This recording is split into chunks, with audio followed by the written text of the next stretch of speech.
Hello, I'm Matt and welcome back to Workshop. I want to sell some of the little craft things I make in my pub, so I need a sign to display them. So let's get started.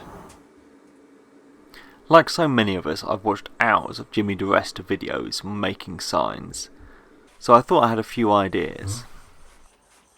My first thought was to do his router trick, but I don't have a trim router, just a bigger one, and I gave it a go and it was just a bit too awkward to use. On one of my trips to the car boot sale, I picked up some old carving gouges and hadn't got round to using them yet, so I thought I'd try carving it by hand. But first I had to learn how to sharpen them, so after watching a few videos I managed to get them sharp enough, I think. As you can see, I printed the words off and then glued them down, and then I cut out the letters using a craft knife.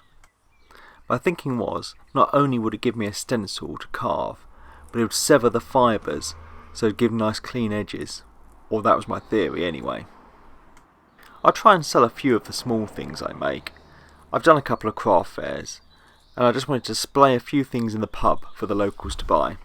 I think my style is definitely rustic, and I do like that word because it means things don't have to look perfect, which is quite handy as it's the first time I've ever done any carving. This is certainly not going to come out perfect. For me though, that's part of the charm of handmade goods. If they look perfect, I think they look like they're mass-produced sometimes. It's the same when I'm working as a chef. If I make a dessert that looks perfect, everyone just assumes it's been bought in and it was frozen, rather than I've spent hours working my hardest to make it look great. I wanted to try carving for a while, mainly getting into spoons and other utensils. But most of my projects are born out of necessity rather than a desire to try something. As you can see, this one giving Jimmy's technique a go, of spraying into the letters with black paint and then leaving it to dry. When the paint has dried, it can then be sanded back. The paint on the high spots gets removed and all the paint in the letters remains. Thank you, Jimmy, it worked great. It was just some old pallet wood I used to carve onto. Some rustic pallet wood, that is.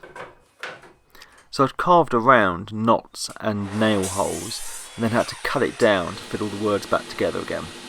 I was going to mount the pallet wood on a sheet of plywood just to give it some extra strength.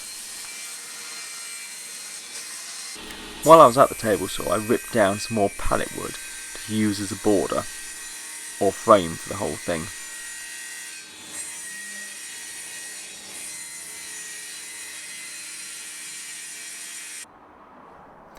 I marked where all the 45s needed to be cut with my speed square, and then I could make all the cuts on the miter saw.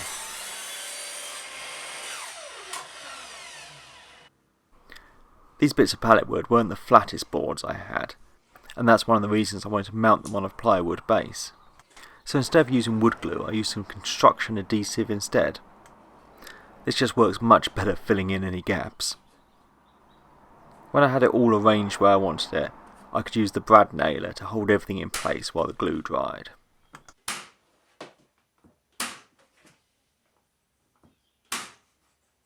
I gave it one more sand down, but I didn't go too fine on the grids, because I don't know if I mentioned this, but I wanted to keep it looking rustic. I coated my favourite brown wax finish, which complements a lot of the other craft things I was trying to sell. Then it can all be buffed up using the drill. That's it all done. Just time to get it mounted on the dresser. This is my first sign and I'm quite pleased with it. I think I'm as good as Jimmy DiResta. Oh, well, maybe not. Anyway, that's it all done. Thanks for watching and please subscribe for more videos.